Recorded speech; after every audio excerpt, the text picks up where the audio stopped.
જી, ખાસ કરીને વાત કરીએ તો રાજકોટ મહાનગરની વિસ્તારની અંદર જે આરોગ્ય કેન્દ્ર છે ઉપરાંત પીડીયુ પેકેજ ખાતે નોંધાતા IHIVના આંકડા જોવા જઈએ તો એ મુજબ જોવા જઈએ તો ગત સપ્તાહે કન્ફર્મ મેલેરિયાનો એક કેસ, જ્યારે ડેન્ગ્યુ ચિકનગુનિયાના કોઈ પણ કન્ફર્મ કેસ નોંધાયેલા નથી. આ ઉપરાંત જોવા જઈએ તો શરદી ઉધરસ તાવના 316 અને તાવના 317 કેસ ઉપરાંત જે છે ઝાડા ઉલટીના 78 અને ટાઇફોઇડના એક ઉપરાંત જે છે એ ઝેરી કમળાનો તાવ જે છે એના 2 કેસ છે એ ગત સપ્તાહે નોંધાયેલા છે.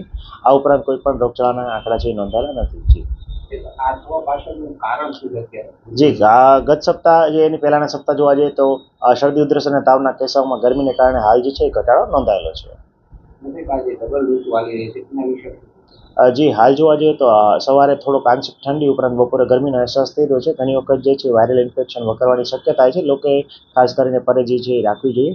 બહારનું જે ભોજન ઉપરાંત પાણી જે છે ઉકાળીને પીવું, બહારનું ભોજન આરોગ્યની ઉપરાંત ખાસ કરીને શરદી ઉધરસ અને તાવ જેવા કોઈ પણ લક્ષણ જણાય તો વહેલી તકે આરોગ્ય કેન્દ્ર ઉપર પહોંચીને દવા લેવી હિતાવહ કહી શકાય.